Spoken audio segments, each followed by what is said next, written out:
Non, c'est hypocrite.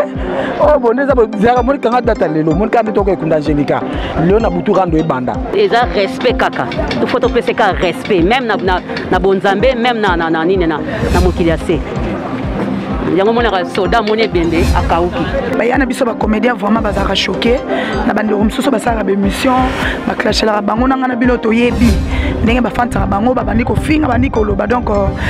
boepe za bien prêté à biso to bon sa balangage. Et tozo lela na mawa mais ba comédien so ndeko la bango kufi basala bani bazo jouer. Ba musicien ba beta concert biso to ko latana ko finga na awa. Sikoyo tokena tozonga siko lokwa Angelica Madeleine na kufi bato bazaki ba rankini na ye na yebite siko na minute oyo ba okena cercueil balo ba Angelica limbisa biso te ba rankini on est continuer parce que tout le monde même na ba dire c'est pola barakelo la te ba bilo mo ba rankini pola na benga di Sarah Tola téléphone nga ngona ngola somé ba message na benga di Sarah na bi Sarah arrête ya ko sala be mission na komba mo wey.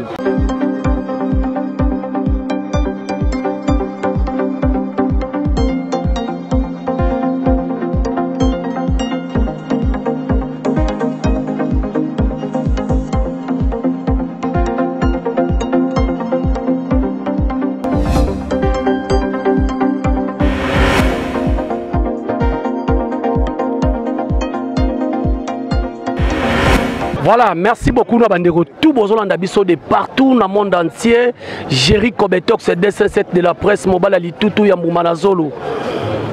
Préfet de discipline mukua moko de la presse. D'ailleurs à chaque fois que ça la bino musala, bomoni nazana drapeau elembo ya mboka. Elembo ya mboka ona ebisa bino atana ke wapi na kozala nango. Photo la madame Angelica na elembo ya mboka parce que serva ki mboka. Malgré YouTube Atato Bundana mais gouvernement na biso RMO pe fatalaka. Alors merci beaucoup na bino tout bolanda biso na Feza TV RDC et puis na Vision Plus Télévision notre chaîne partenaire Mususu parce que batambola bango mibale Jeka Nangila merci beaucoup na ba image tozana matanga ya madame Angelica ka ndenge na ebisaki bino Jerry Kobetox aye kotala esika camion makale kozala parce que balobaki na matango yo camion ya makale kozala tango finga ka mutu tala côté nini pono kito kende. Alors bandeko bazolela famille bazolela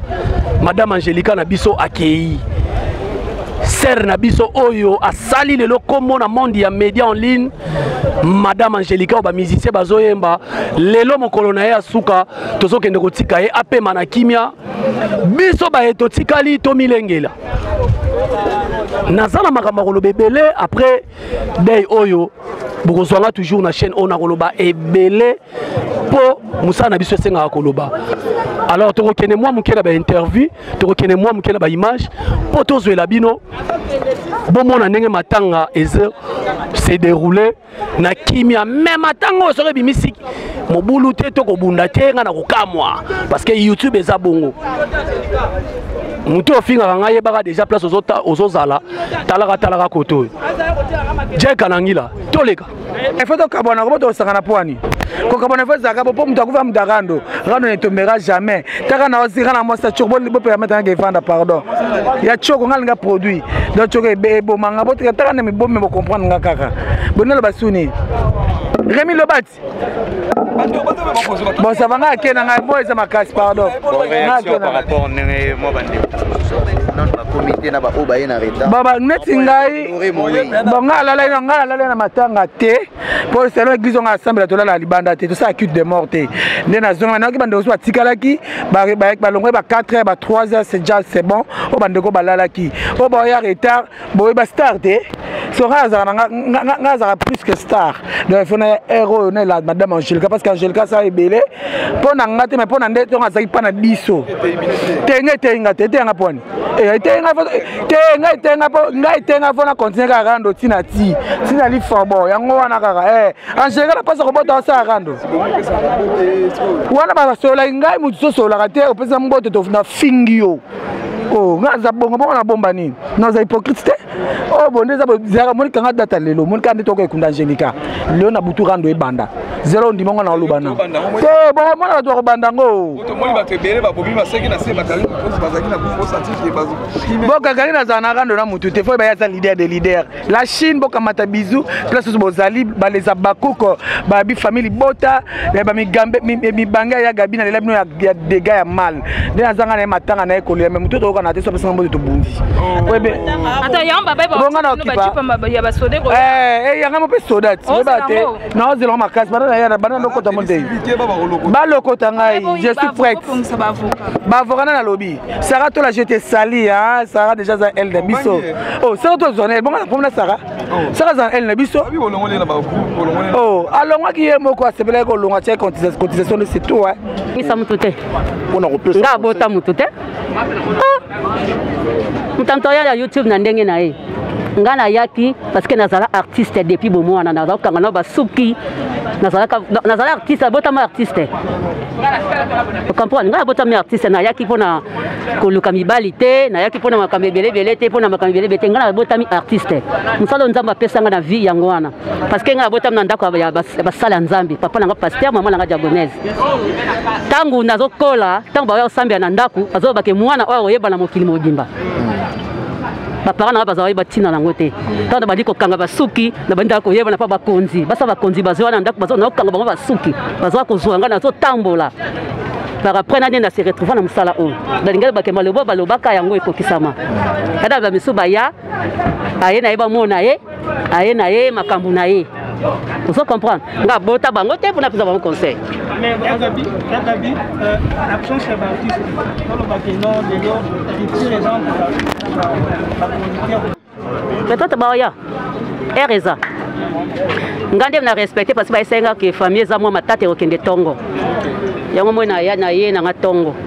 na lamka 6h ngala lamka na 6h a prier donc na sokoli na ye nanga voilà Gabi mon conseil na bande connaître comment participer na matanga il faut pas garder climat ni ba ko garder silence mutu ataza yaki mabe tangu déjà ça qui il faut respect aux hommes déjà respect kaka il faut topesa ka respect même na bonzambe même na nini na mokiliase yango mona soda mone bembe akauki voilà merci ya Gabi merci bayana biso ba comédien vraiment bazaka choqué na bandeko mususu basala ba émission ba clashela bango nanga na bino to yebi ndenge ba fanta bango ba bandiko finga bandiko loba donc boyepe eza bien prêté ya biso to bongisa ba langage mais oui na za clair bon no boyebi te ke bayete pona bongo baboyi na bango biso ta crash mais to yaka na katwana kasi biso to omoni bango ba finga biso te yango biso to yaka naloba ki bien émission na bi ata pona bongo eza bolingo mais to bongisa pe ka ba langage na biso vers bayana biso ya théâtre vers bandeko na biso ba comédien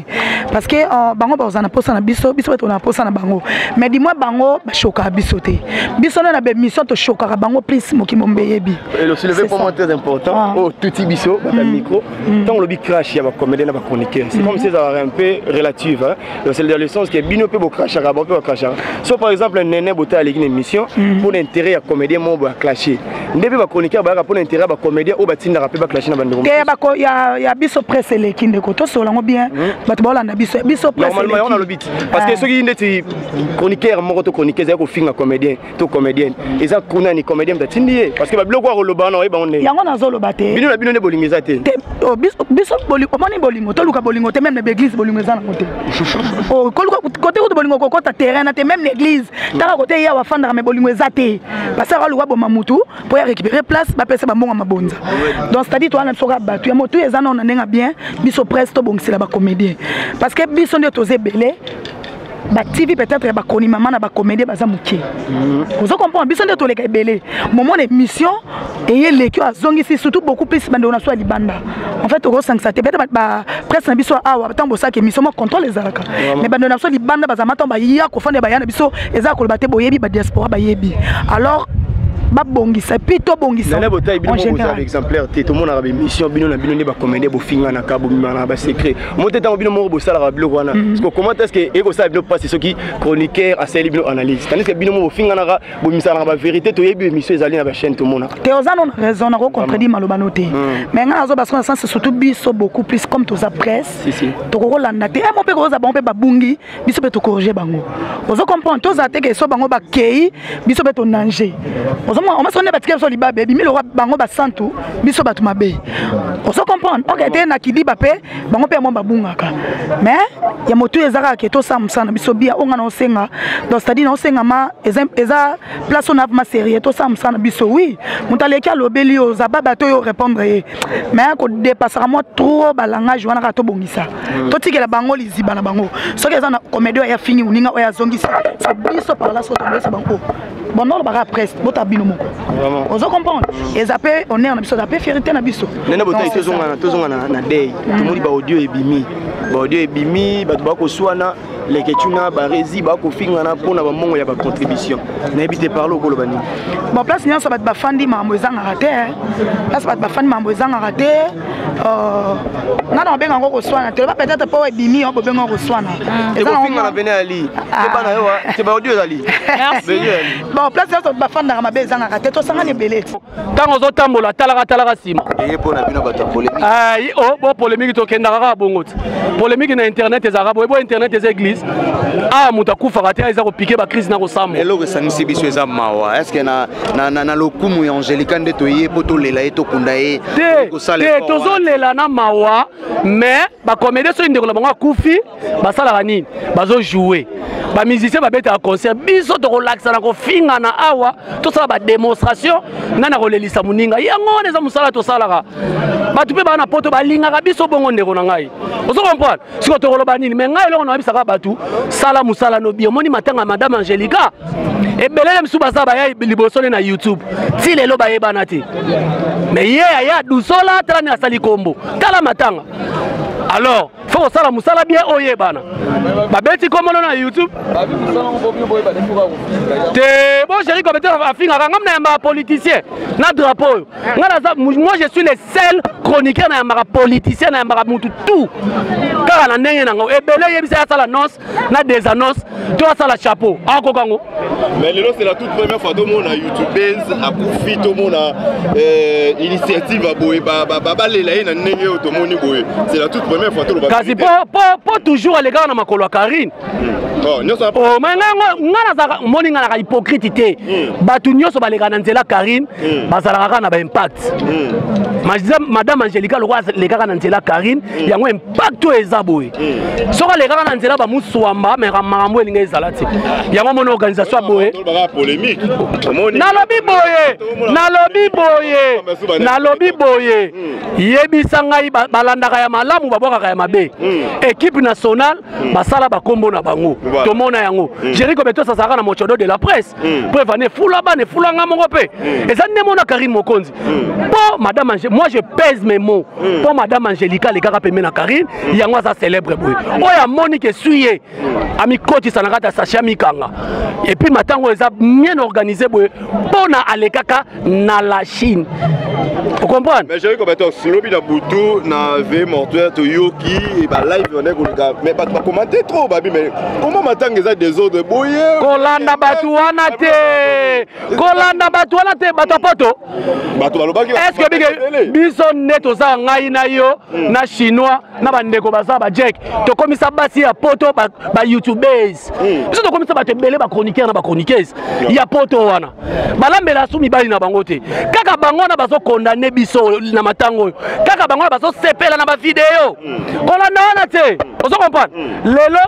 tous les chaînes il y a buzz nde totalement voilà alors so na moi ba actualité no on a te ya pona mamboka ba otalote baza ba hypocrite bato ba oloba wana balinga biso bongo balinga biso na ko fingana tu peux imaginer ngana ko feli leki na cercle ba finga leki na bato ba commenter c'est bien après lelo bango ba loba ke makambo eso sama matanga madame Angelique za babi boko supporter ngoto ke bongo siko lelo na matanga ko ya Angelica bato ba retenir nini lelo na bolingo na bino to musana bino ba youtubers youtubeur bato ba retenir nini nini par rapport à l'initiative où tout le monde na matanga et puis liwa ya Angelica na part na bobima et rappeler oni te liwa ya sœur na biso madame Angelica et rappeler nga pena nga so mutu akufi na mona ka ke lobby peut-être yozalanga mais là mona lobaki na live na nga to na émission na nga azaka hypocrite te bandeko na biso basi bomi bomba awa na kati internet bandoki bazali je pèse mes mots bandoki bazali soko oza malade oza na zemi mi bomba nga mutu Jerry Kobetos na oloba parce que awa to wana bana msuba kanga bakindoki na bumwana baza na YouTube awa babomba bakoma ocha bakabelo babomba bakoma benda babe oyeba te ka ndoki tango oza na makambo ata voyage no poto mi bomba ata libala no mi bomba awa kindoki ezawa donc bo mi bomba liwa ya madame Angelica este ya biso parce que tokolobango batebele ba banga kolobango to ngana yesa bandeo na biso basi soki okomi na moment ya zemi bima na YouTube mame Angelica ça limbisanga po pekisenga mambo na lobate depuis Angelica kufi première fois na yeza lelo première fois na yeza lelo sikoyo tokena tozonga sikoyo kwa Angelica madele na kufi bato bazaki ba rankini na ye na yebite sikoyo na minute oyo ba okena cercueil Balo Angelica limbisa biso te barankine on était continuer parce que tout le monde même na ba dire c'est pola lo la te babilo mo barankine pola na bengaki Sarah tola téléphone nga ngona ngola ksome ba message na bengaki Sarah na bi Sarah arrête ya ko sala be mission na komba mo wei vraiment so mo Sarah sala te OK donc bande ko na biso ya YouTube faut ba yeba yango que rankine ezana on a tina te toujours exemple Ken Pianati bon finga na site na ye après autorisation ba finga na site ne ça veut dire quoi alors ça la rankine moko ya copa là vraiment siko biso na YouTube il rankine comment yaki motema mabe zini to comment on a to ke malem liste bimaki liste mamba day ba groupe sala ba tapesi ba mongo tout ça ngala zini ne te ça te kasite kombo zini ko zalate parce que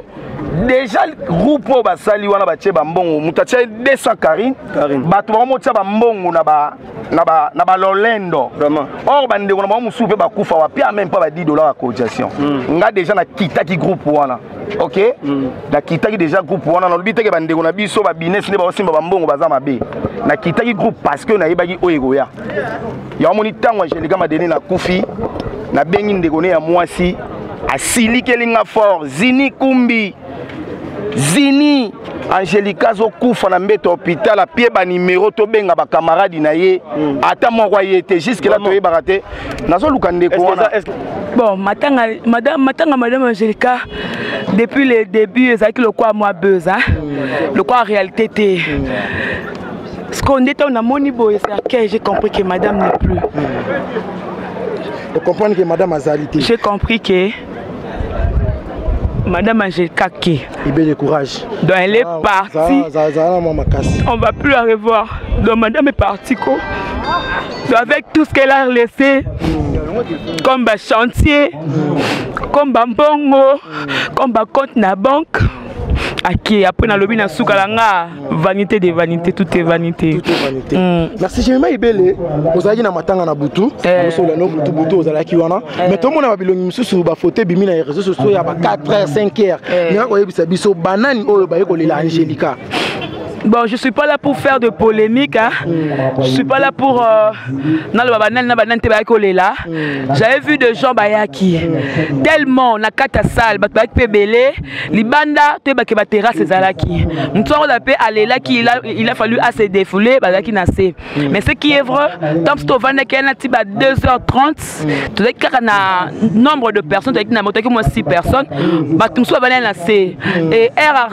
artiste mboka yaki to moni bande comme sou ba mati neti ba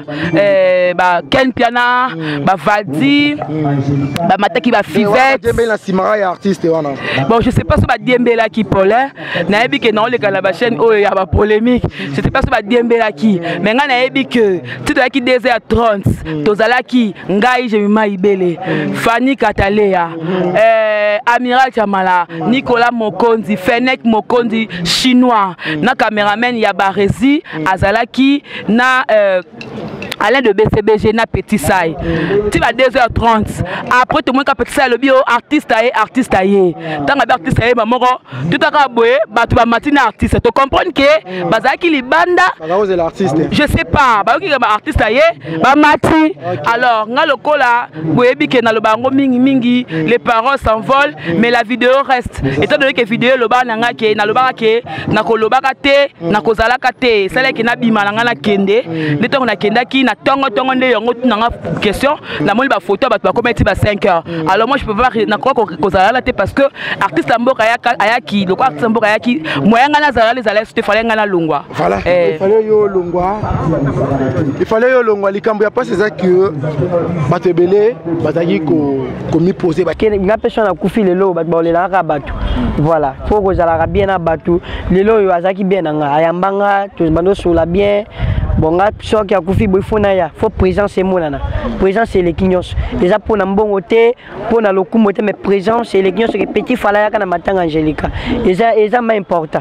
Pour un son à couffé les lots, kabat bolilanga. C'est qu'il y a kilo, faut lui arriver na bat, faut partager na bateau. Faut que j'aille na bateau bien parce que c'est qu'il y a kilo. Faut j'aille bien na bateau. Tant qu'on a bon moi, tant qu'on se mami tout on a ma pango, ça bien na mutignos. Pour nous ça tombe bateau, baïka bateau yo, baïko les là, ils a bateau. Voilà, bandeko bolandi biso, j'espère que bomoni matanga ya ser na biso Angélica Madelena. Oyo toyaki kolela, j'espère que bomoni corps ekei bake kotika madame Angélica sika oya kopema tina mokolo ya suka. Alors bandeko bolandaki biso de partout. Merci na ba diaspora, merci na bandeko tout bolandaki biso na monde entier parce que bolelaki na biso elongo matanga ya madame Angélica eleki na lokumu parce que Jerry Kobetok c'est qui na drapeau. Madame Angélica za burundaise te na zolo bango, aza rwandaise te, aza congolaise. Yango moni na yeko lele na drapeau poete azala ki lokumu. Et puis na bino ba yuma musubo sala na internet, sala musala bia yebana. Soko za sans impact, sans idéologie matanga ne koleka inaperçu. Alors bon moni matanga madame Angélica leki malamu. Merci na bino tout bolanda biso na Vision Plus Télévision et puis na Feza TV RDC. Jack Anangila toujours fourré au moulin ngaye nazo lelo mabe. Muluba ya libandi nango sikoyo. Chic Mampu ya Jogo salaka wana toujours. Bandeko tout bo soutenir biso, bo supporter biso na kofingana, na kobunda, na makambo nyonso. Banda lelo boye ba ke YouTube, c'est du spectacle, les conséquences sont réelles. Oyo tout ça na YouTube, bino nde bolinga ezala bongo. Jerry Kobeto satiki bino, tokokutana na ba numéro oyo koya. Bye.